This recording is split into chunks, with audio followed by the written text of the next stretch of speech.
Fellas, welcome to Land Geek Nightcap. Tonight we're talking due Cheers. diligence. Cheers.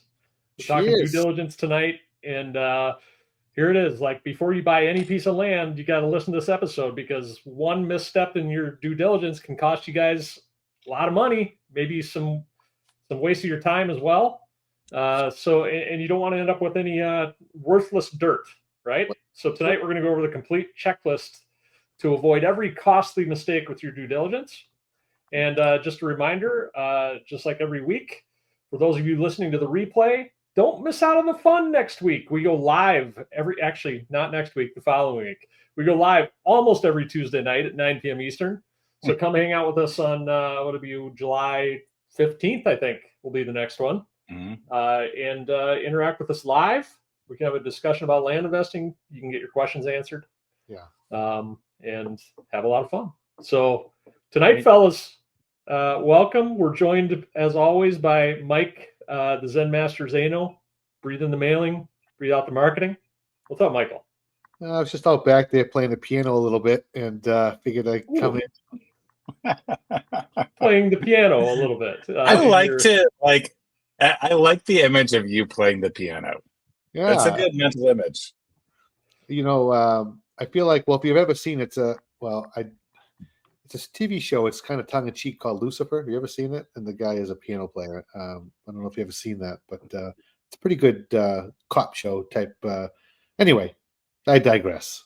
Yes, pianos. Well, we look forward to hearing a tune at some point, Mike. So yes. And then we have with us as well, John, 8 is enough brunette, handsome Rob is here. What's up, buddy? Not much. Getting ready for a trip tomorrow, which is great. Ooh. So yeah, tell. Going to Southern Idaho. So I know it's going to be great. We're going to go to my in-laws, and then we're going to go camping. Nice. Potato. I mean, that's literally all we do in Idaho. My children just play with potatoes all day long. Make dolls out of them. Spuds. Your dog's name is Spuds. My dog name is Spuds. Okay. Oh, potatoes to play with. We're guarding potatoes. We're eating potatoes. I mean, what's your favorite kind of potato, John? I mean, probably this. I mean, I like yams a lot. I don't know if that counts. That's not a typical yams potato. Are great.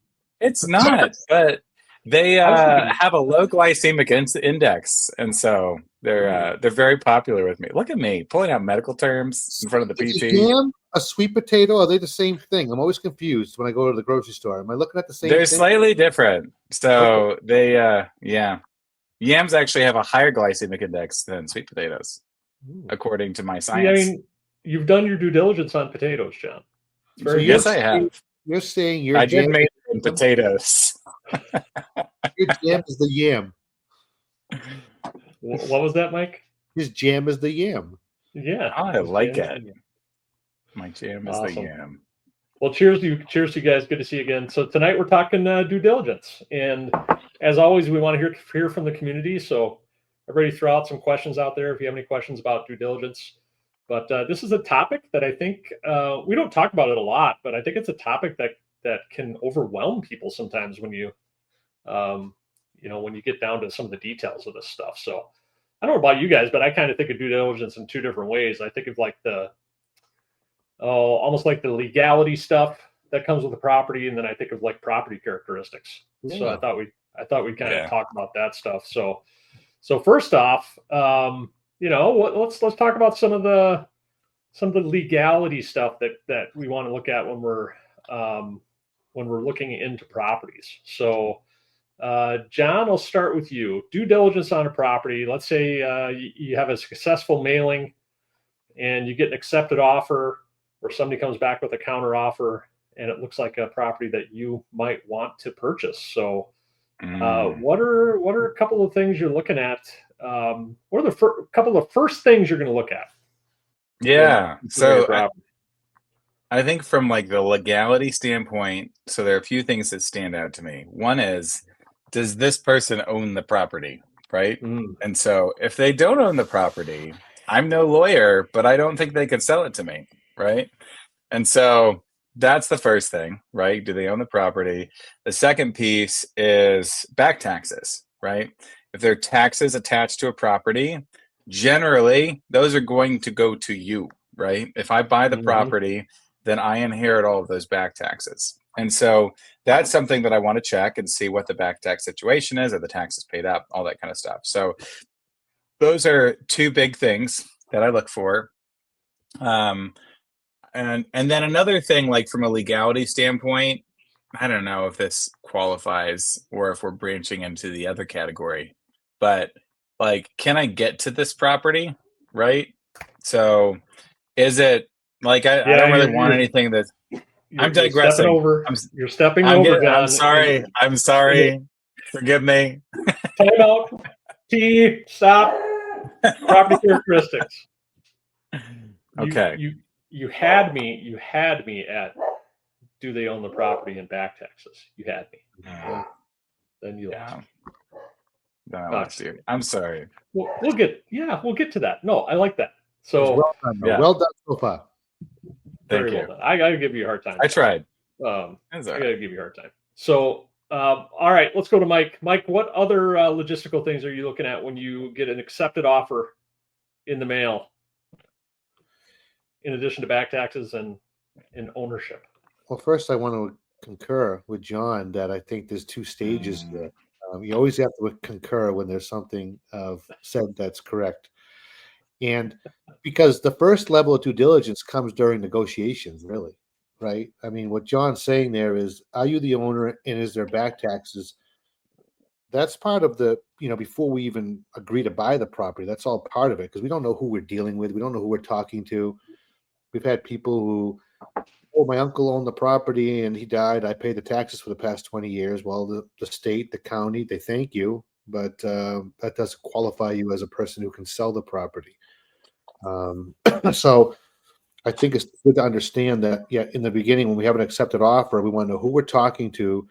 And since we're in the middle of negotiations, we want to know what the back taxes might be, because then we can have a fruitful discussion.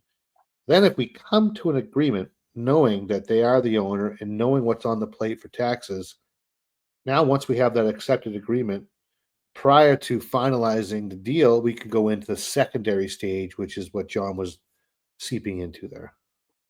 Bam, bam. You're missing stuff, man. How long you been doing this?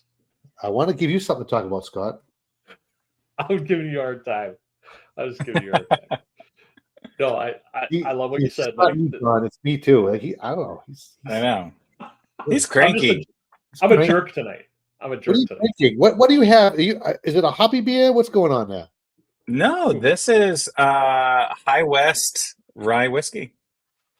So, the rye. I know.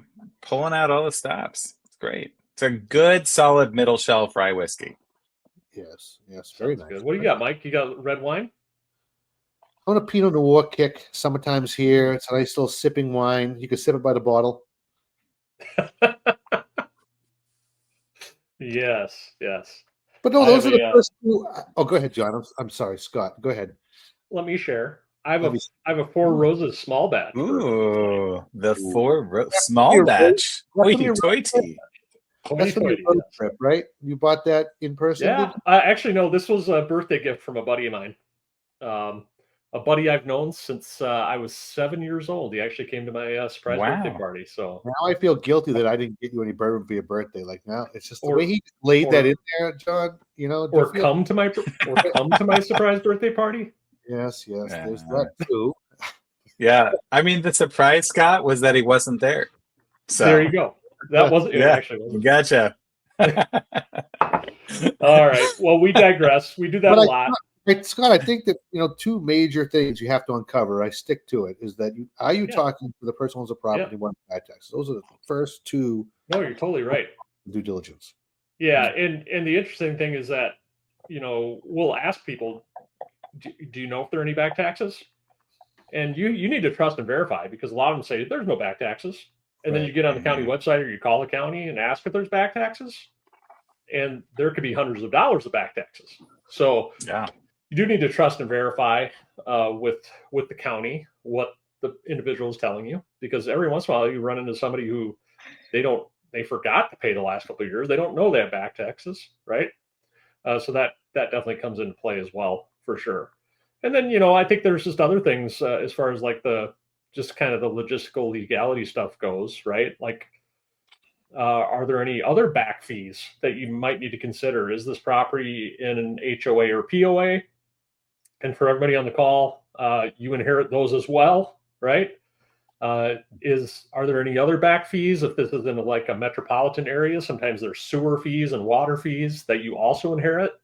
So these are things that you need to look into when you're doing your research on the property. Yes, Michael. So I think you're going into pre due diligence now. You're almost into the mailing side of things, because we target areas that do not have HOAs, right? So typically we're going to go to the same area. It's going to have a ton of property, and we would have known prior to. So I feel like we've gone back even a step further, which is very important, because the due diligence can actually start in the county research phase, right? And in the mailing data collection phase. It's the pre-DD. The pre-DD. Pretty important. Oh man, I love that, Mike. It's the pre-DD. It's very true. You got to do your due diligence before you mail, and you'll find that stuff out. I love it. Yeah. Good job, man. Just go. I don't think we need the pre. Just PPDD. It just sounds. I think we're. Oh man.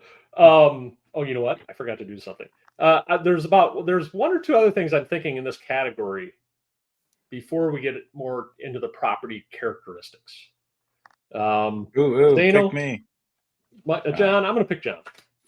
Okay, great. Any ideas, John? So as far as, this isn't something I would check before checking the physical characteristics, but it's an important legal aspect, which is the chain of title, right? And we touched on that a little bit, right? So you go on the county website. Does the county say that this person owns the property, right? Yes or no? But then even if they say they do own the property, we still need to do our homework and make sure that everything lines up, right? So a chain of title is basically all of the documents that are attached to the ownership of the property over a period of time that have been publicly recorded, right?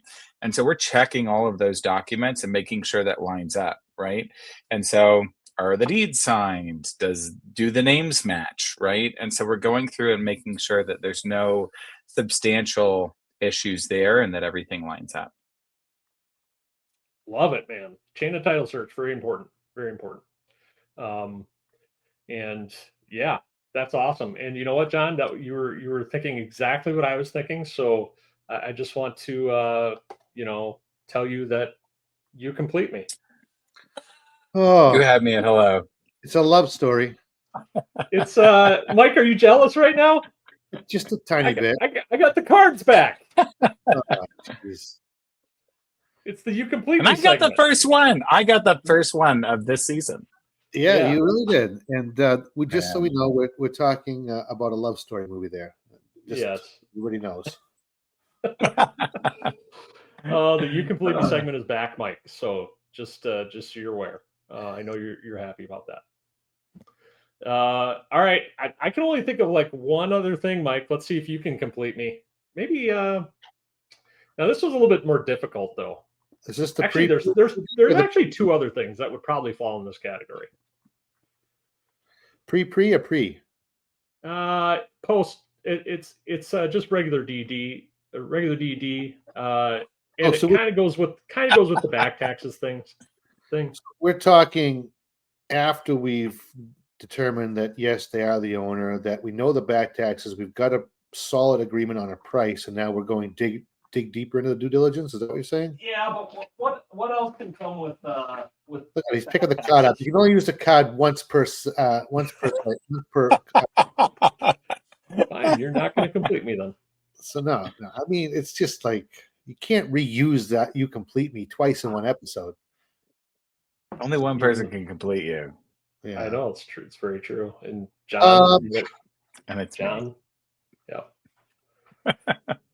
This was a hard one, Mike. It's a hard one, but Going into the due diligence, there's a whole bunch of things I could talk about. So that's why that I was kind of trying to clarify. If we're talking prior to, we have an agreement, but go ahead. I'd love to hear what you think. You this is kind of fun, actually, quizzing you. No, that's not it, Mike. It's actually something different. It's not it. I gave no answer. Okay. No answer was incorrect. Okay, I'm thinking. Dan, you know what? Daniel Bryan, you complete me. Thank you, Daniel Bryan. I lost my position to Daniel Bryan. Yeah, that's all right. Liens on the property, right? Now there's tax liens. There can sometimes be IRS liens. Do you guys have you ever seen those? Like we talk about every now and then. IRS or mortgage liens. I think once I may have had what they call a mechanics lien. It's like when someone did some work on the property, but I think those are more in line with properties that are be more infill lots or closer to development or developed areas. Basically, somebody has done some work on a property or some way to improve it and didn't get paid, so they put a lien against the property, and that can move with the property. So you don't want to take ownership of that. Yeah, love it. What about you, John? So we know that's not typical in the desert land that we focus on, and sometimes we have people out there, these desert squares, like it's an evil couple of words put together, but these are the properties that buy at a steep discount and we sell very quickly, and they don't have liens in the property. So, I guess don't get me started on this whole desert squares mentality. You know what, Mike? It's just squares. it's just there's desert squares, there's tree squares, there's swamp squares, there's mountain squares, infill squares. I mean, some people just squares. And so most of mine are rectangles. If I'm perfectly honest. Okay, rectangle guy. I very rarely buy a square. Yeah, but actually, John, squares are rectangles. So whoa. Are they elongated squares? All squares are rectangles, but no rectangles are squares. Wow. Wait, no, that's not right. Some rectangles are squares, right? No. Wait, but if all squares are, we're about to get into an existential debate here. Mathematicians out there that can confirm. Can anybody concur with what I said? Yeah, thank you, Daniel. I remember my high school geometry. Anyway, okay, we digress again. But no, thanks, guys, for the good points. I like saying all ziti is pasta, but not all pasta is ziti.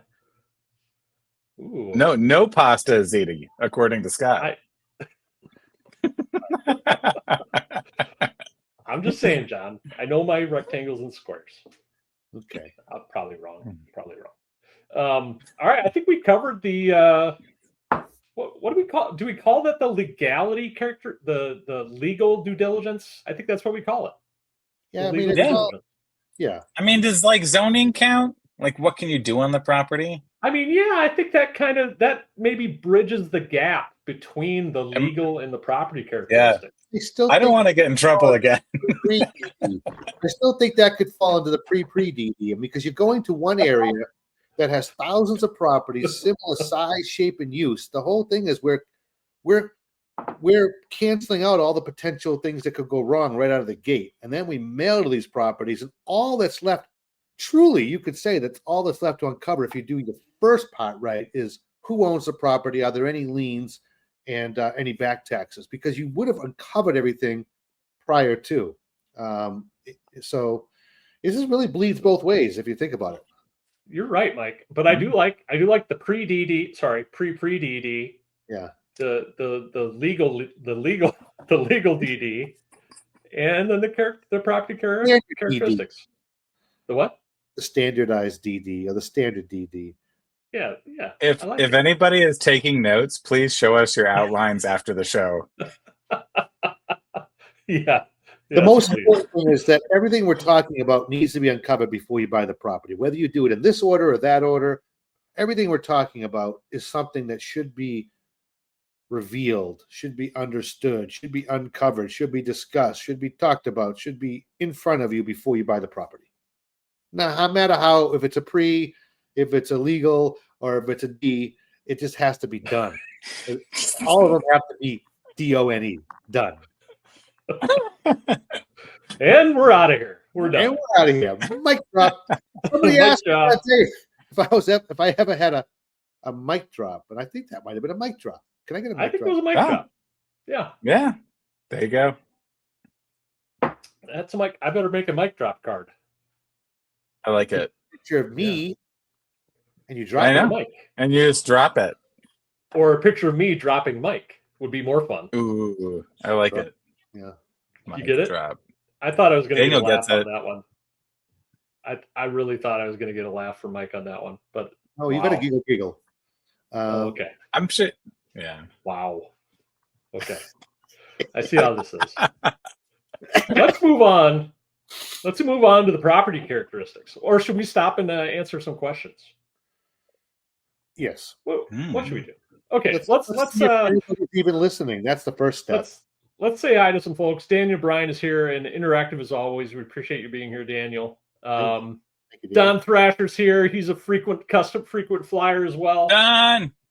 Daniel McCallum's here. He's a frequent flyer. Good to see you guys. So let's see here. Daniel has a comment. Due diligence paid off. He did some due diligence and it paid off recently.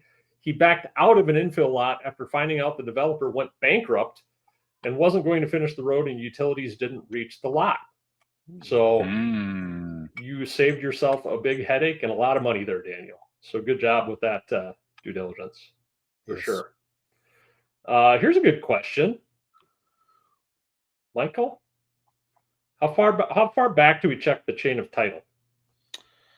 Well, that's going to have a variety of answers, and that does bleed into like some. So I would say, if I have someone that's owned the property for the last 30 years, then I feel very comfortable buying that property. But if I've seen some recent transactions over the past decade, then I'm going to want to dig further. Many times we do find people that have owned these properties for a very long time. And by the way, that's why some of them don't even know if they own back taxes. They could be older people that just don't pay attention. It's not like they're lying. They just truly don't know. If they do or they don't, they may have owned these for whatever reason. It might have been years and years ago for an investment or for some sort of use, and then they've held on to it. So, I would go back as far as I can, easily acquire. And if I can't get something, if I do see something that's been owned for a long period of time, decades, I'm going to feel very comfortable. If I see something that's had a lot of transfers in the last decade, I'm going to want to just look deeper into that to make sure that, because every time there's a transfer, there's potential for mistake. It could be something as simple as I bought the property as Michael Zano or Michael R. Zano, then sold it as Michael Zano. And they might say, oh, you didn't have the R. And then, there's those little things. Every time there's a transaction, something could potentially go wrong. So the more transactions, the more closely I'm going to look. But if someone's had it for decades, I feel very comfortable. What about you, John? How comfortable do you feel? Yeah, I think I would concur with Mike. I would say that decades is where it comes down to. So like 25, 30 years. I'm no lawyer, but that's kind of the level of comfort I have. And we've talked about this before about having people in your corner that you can reach out to for advice. I've got title companies that just have been very generous with me, and I give them brownies, every so often for all of their kindness to me. But they will, I'll reach out to them and say, hey, here's what I'm seeing in the chain of title. If I were to buy through you guys, would you see any issues with issuing insurance on something like this? Right. And if they're like, oh yeah, that's fine, then generally I'm okay. So love it. Thank you, sir. Thank you, fellas. All right, I think we can move on to the next little segment here of let's talk property characteristics. All right. Ooh. And why don't we throw it out to the community for those thousands that are watching? What kind of property characteristics do you think we're looking at here? So we've had a nice conversation with the seller. We know that they're the owner. We've checked into back taxes, liens, that type of thing. We've checked into back POA fees if you're buying in a POA. Some people don't like to buy in POAs. What property characteristics are we looking at here? And if people don't answer in the next little while, I'll ask John and Mike. No, we just pretend that they answered. That's what we do. Okay. Say, oh, Joe from Facebook. Great answer. John from Wisconsin. Great answer. Rob from Maryland. You nailed it. John from is it the potato state? What's Idaho? Is it the It is the potato state. I think it? we're the gem state now, which is a lot more exciting than potatoes. You say gem? Gem. Like jam or gem? Gem. Not yam, Mike. Not yam. Yeah. Yeah, not yams. No yam jam. Well, there have been a lot of gemstones discovered recently in Idaho. I mean, I don't know. It's just the gem state. Did you know I saw a great horned owl today? In the wild. Way. Sorry. During the day? Yeah, during the day. It was crazy. What is happening? How big? I know. Like, I mean, bigger than a bread box. It's probably, I mean, the wingspan was huge. Like, it was like, I don't know. You can't see my hands right now, but it's about this big. So. Oh, yay big. All right. Nice. Yeah. Well, I don't think I've ever seen a great horn. Well, I probably have in a zoo. Yeah. This was in the real world, Scott. Natural habitat. I need to try that sometime, the real world. Yeah. Good to try that. All right. We got some people making comments here. Leo Tuala, road access. Definitely road access. Utilities, slope, perk test, etc. So I think we hit a few there. John, let's come to you first. What are some of the property characteristics you're looking at when you're considering purchasing a property? So I'm going to go back to my answer from minutes and minutes ago of access, right? So I want to make sure that there is legal and physical access to the property. So I'm looking for, is there a platted road to the property?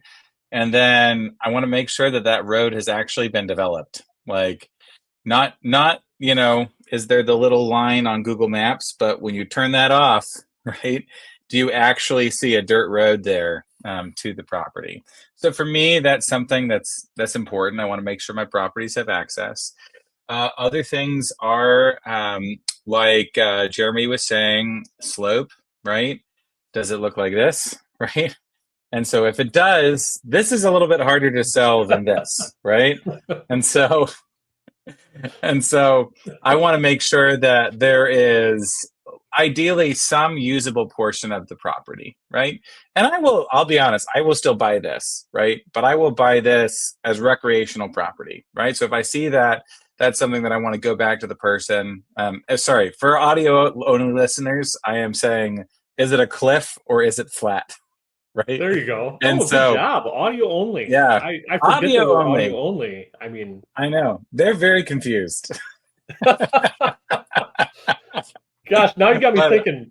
I gotta talk to this whole other audience I never thought of before. I think a lot of people do listen to us while they're driving, so they won't see any of the mannerisms we're making, and they won't see my beautiful piano. But they're imagining it, Mike. That's great. It's a wonderful piano.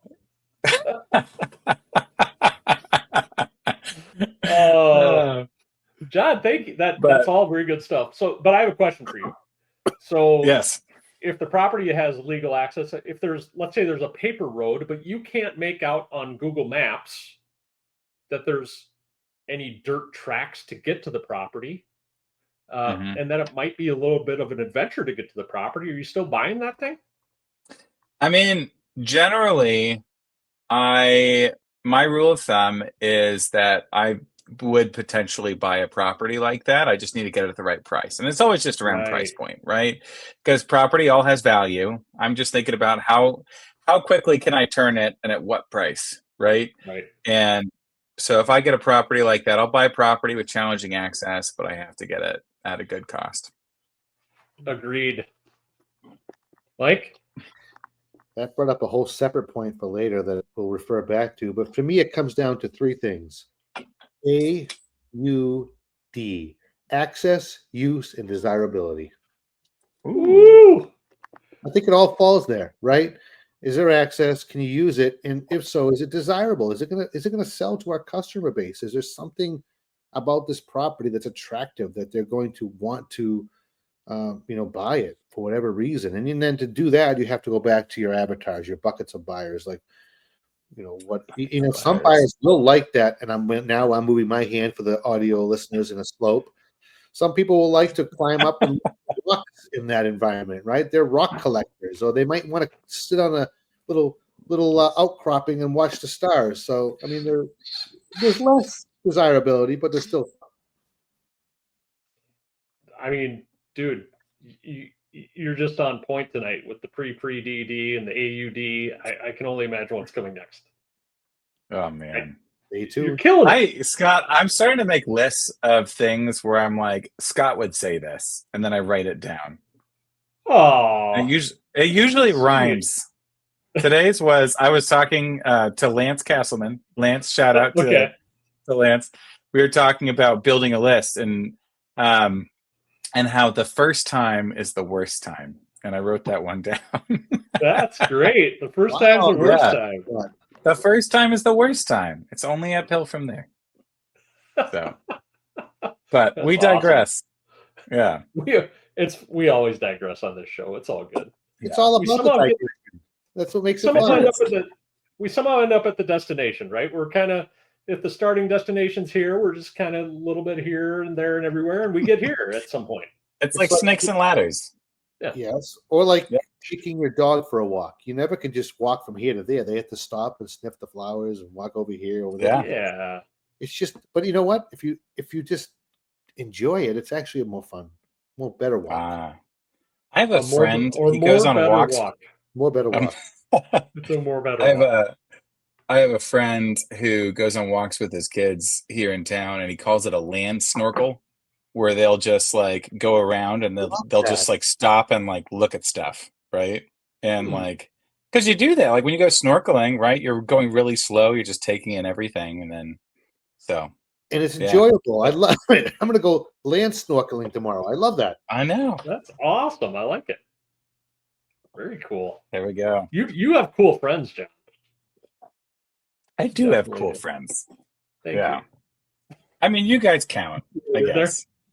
You're my what is it? BVFs, my best virtual friends. I was really hoping he was going to say that. I'm really happy he did. I know, right?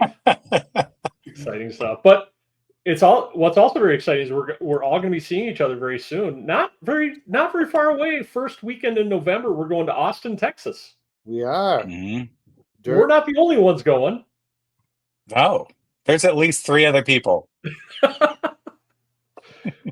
The Land Geek community is going to Austin, Texas. It's going to be amazing. I'm really looking forward to it. Awesome. In November. I love our Land Geek group of our team members, and I love Austin. So the two together are going to be great.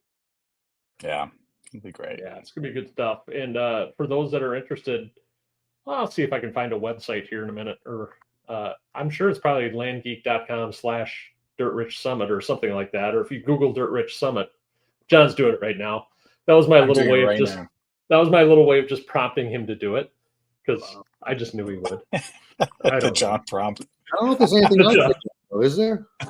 What's that? Yeah, if you Google Dirt Rich Summit, then it should come right up. So all right, nice. Daniel McAllen is going to be there. He's excited to go. And Daniel, I'm excited to meet you and your wife there for sure. That'll be awesome. What other characteristics? So let's see. Mike, I think you pretty much covered everything. I think the only other thing I would add is like, I am like, John, you talked about this last week. I think it was last week. Like, I'm looking for power lines, or we're looking for power lines on Google Maps. You get really good at finding the power lines, right? And if your power lines are nearby, I think it increases the value of your property. It's a value add, but not a requirement. Right. Oh, for sure. Yeah. Thank you. Sorry, I didn't mean to blow up. No, I just don't want to confuse the movies. No, you're totally right. There's no telephone pole.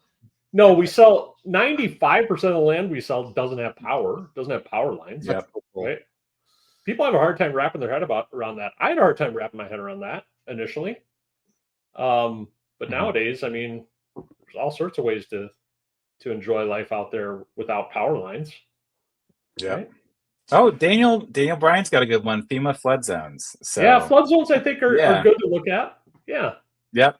But a lot of I buy property in a lot of there's one county I work in, and it's like there's very little when you're dealing with the desert rectangles, Right. then a lot of there are certain counties where it's very rare to find flood zones. Some places in Arizona, if you see like a wash running through a property, it might flood. Stuff like that, you need and a wash generally like kind of like a ravine you see running through a property that kind of spreads and stuff. But yeah, that is something to take into consideration. It's got me thinking, Scott. Remember Princess Bride? Yes.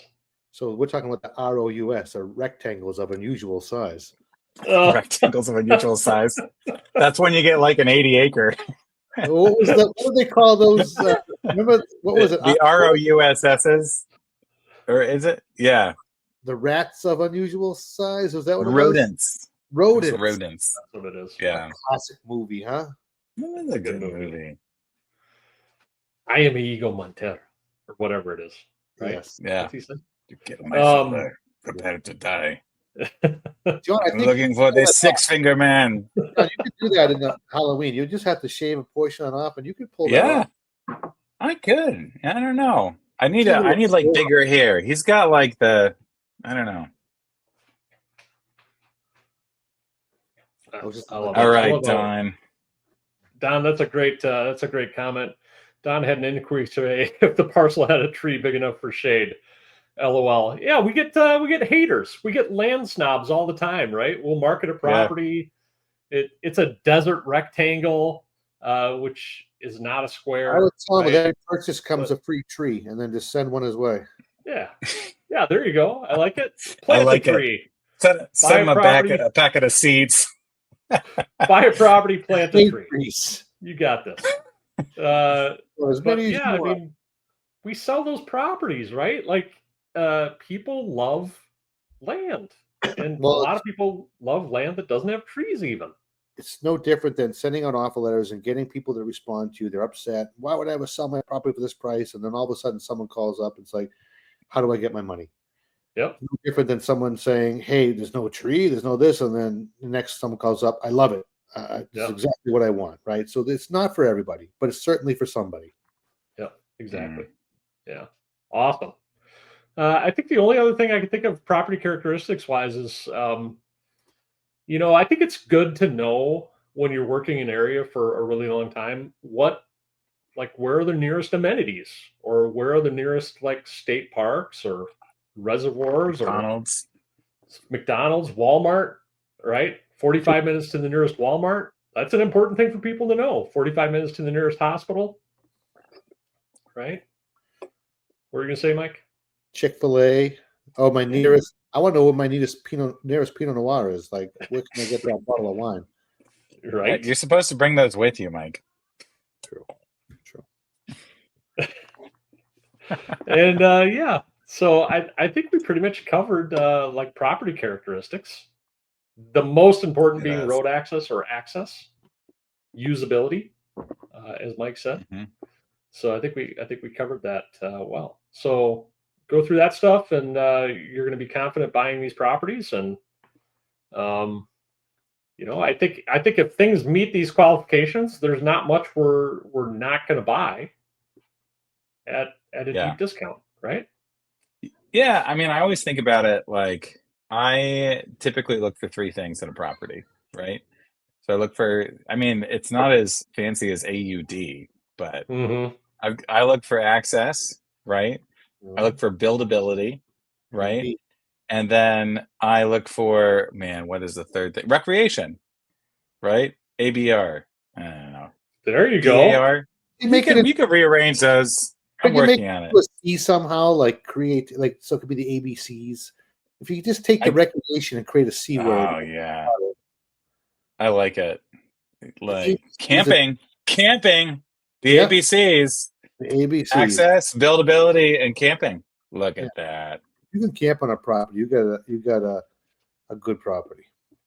Yep. So, but yeah, I mean, like in my mind, those are the 3 things I'm looking for, and one of those 3 things might be missing or not as strong, and I could still buy it, right? But when I've got all 3 of those in place, then it's something that's a lot easier for me to sell.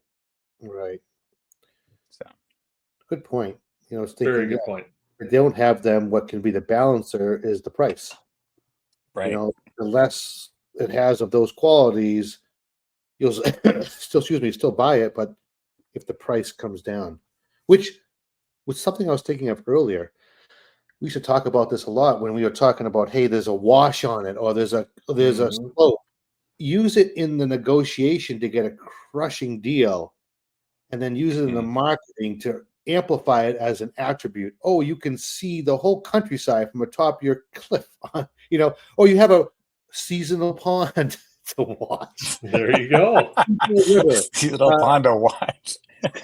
But I'm joking, but I'm serious too. There's Yeah. things you can look at that it's really depending on who's using it and for what that can be either bad or good, and you can use it to Yeah. negotiate the price, but then flip it in your advertising.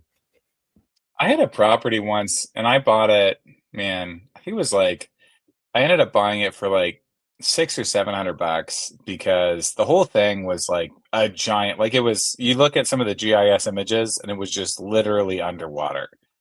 Like, so it flooded, like it really flooded. And so I just told the person, I was like, look, I'm gonna resell this, and this is only recreational, right? And so I've got to be able to sell this thing at a steep, steep discount. And so I ended up buying it. He ended up being okay with that. And then somebody bought it from me for $4,000 because they wanted a spot for a music festival. Like, and they Oh, just bought it cash, you know? And so you just, you know, you find and we were up front, like this isn't a property you're going to build a house on, but they weren't looking for that. They wanted a discount property that they could have a bunch of people over to. So it had some dry areas, but then some wet areas all the time. Well, no, it flooded. So, but it was not all the time, right? And so it would be dry for large chunks of the year, but then with seasonal, seasonal snow melt, then it would You get the flood. best of both worlds. You had the surf and turf. Yeah, the surf and turf. I like it. oh man. What do you want? Oh, I love that. swim? I'm gonna use that. It's the surf and turf property. You get the best of both worlds. You visit it one time a year, you can swim in it. You can just camp I on like it. Surf and turf. Yep. Yeah. Awesome. Oh man. Properties in one, John. It's a benefit. Mhm. 2 properties in one. I like it. what's Whoa, how that? did you do the balloon thing? What? No, I did my. Whoa! How'd you do that? Oh my goodness. How do you do that? I just put fingers up with 2 things: surf and turf. I don't Yeah, know. water frontage, John. There you go. Water frontage John. Is that my new Another- nickname? I'm seriously getting a picture of me dropping Mike. That's what's happening. Yeah. It's going I to don't be know the where mic that drop segment. balloons came from. Can anybody? know? I don't think it is a Mac thing, Daniel, because I'm on a Mac and I don't have this. I'm on a Mac too. Hmm. No. Might be a mic thing, Daniel, not a Mac thing. Oh yeah, it's a Mike thing. It's a Mike thing, not a Mac It's a thing. Mac thing. Yeah. That's like a Scott thing. That's something Yeah. Scott would say. Yeah. Well, I've learned a lot from Scott over the years. Aw. I Stop. can't wait to play him in Scrabble. That's one thing we haven't done yet. Dude, I kick I in know. Scrabble. And I think you're probably very competitive, and I'm very non-competitive, so it probably would be. Oh. Well, then it'd be fine. I'd get my way and you'd be fine with it. Be all good. Unless I happen to get beginner's luck, and you would be really upset. Oh man. Hey, That's so great. Mike, I do have something exciting for you. I touched on it earlier, but we got some segments back. Right? Oh, I got my ooh. cards. I got my cards. Got my cards back. You got the segment. And John, back in the day when we did Nightcap, we had some segments and I had cards. And I do want to do one tonight because there's something important going on in the Facebook group. So one of the segments used to be, it was the Facebook quote or question of the week, but I'm going to call this the Facebook update of the week. Okay. Ooh. So I don't know if you guys saw this week, but we're doing something a little different with the Facebook group now. I think all posts are being approved, which is cool because with 17,000 people in the group, every once in a while you get spam and it kind of throws it kind of tanks the energy in the room or whatever. So all posts are going to be approved, which is pretty cool. But I have to say, I also have firsthand knowledge of the fact that I think in the very near future, we're going to have a separate page for like a Land Geek marketplace, Ooh. which is going to be pretty cool because if we have a Land Geek group for engagement where people can post questions about land, get help with land deals, and then we have another group for like marketplace deals where people are able to buy wholesale, sell wholesale, buy land arb, sell land arb. That's gonna be pretty cool. So that is coming soon. Very cool. Fun That's stuff, exciting. right? How do you have all this That's inside very fun. information? Huh? I don't know. I mean, you have it too. Any of this? They only tell things to Scott. No, not true. He's the Not land true at all. confidant. The land confidant. That's my new nickname for him. Ooh, I like The it. land confidant. The land confidant. Oh man, You're like the land godfather. right? Yeah, something like Yeah. that. Mm-hmm. Look at that. You were just offered lunch, Mike. Ooh. Wow. Daniel Bryan's in Massachusetts for Daniel, the summer. that's a big state. What part are you in? North, south, east, west, northeast? I mean, Massachusetts is pretty small. Probably meet him halfway and have a nice Not little lunch. really that small. It's not Texas, but it's not Rhode Island. Oh man. Well, fellas, this was fun. I don't know if there are any other comments, questions. Anybody have any questions about due diligence? Kind of a nice little refresher tonight on the due diligence. I think we covered things pretty well. I thought it went very well. I thought it was Yeah. fun, engaging, and I was entertained. Hopefully informative. I was also entertained. Are you not entertained? I was entertained.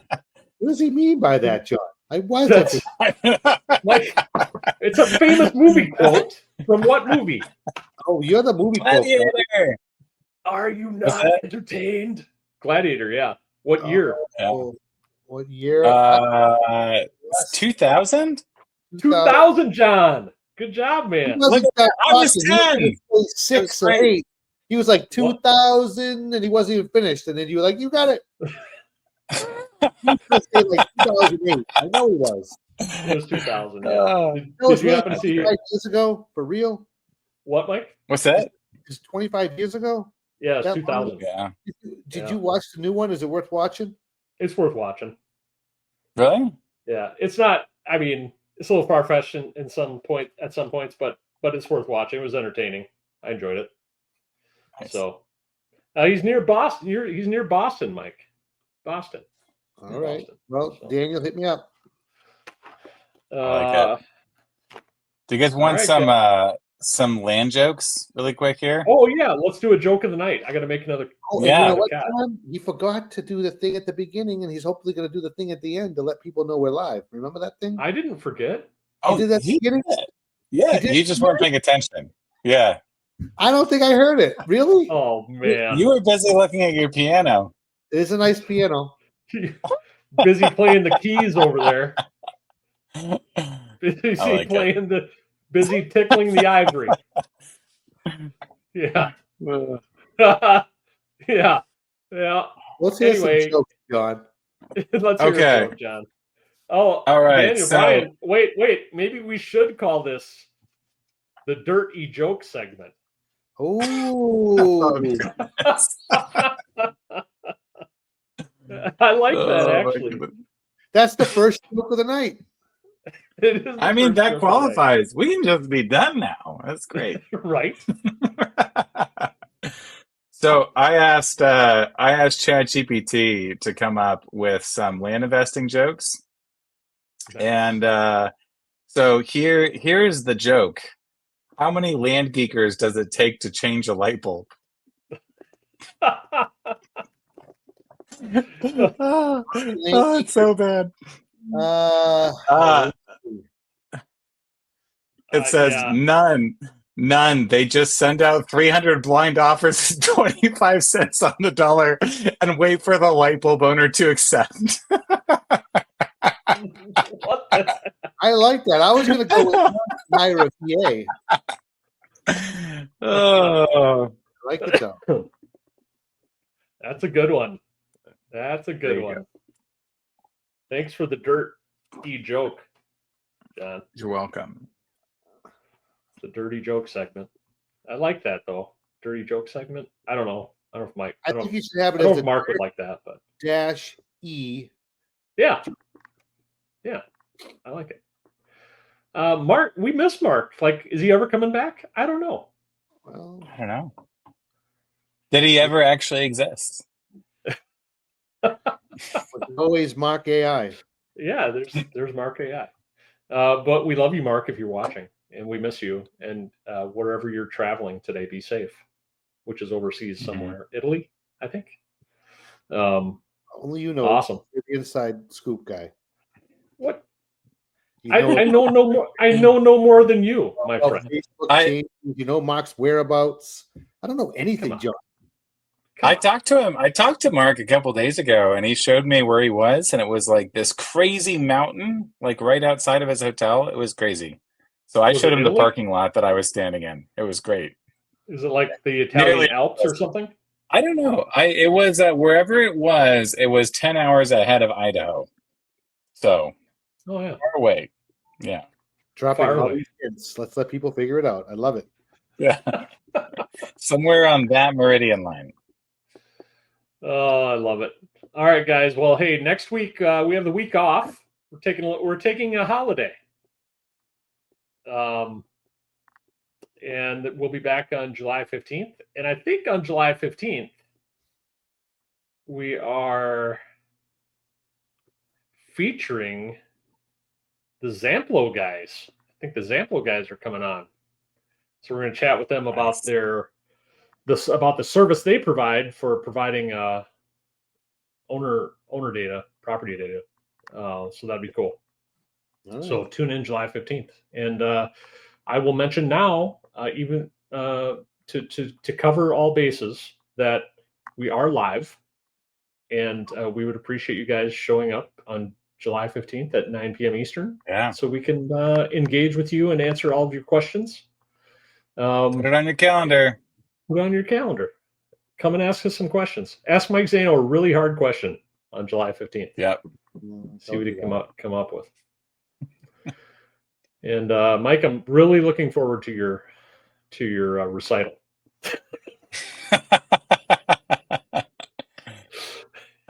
Yes. Oh, and how did we get through this entire podcast without saying anything about your shirt? What about it? Little hoity-toity for Nightcap. It is a little hoity-toity. Yeah, there was no memo about the collared shirt. So Laura put it out and I put it on.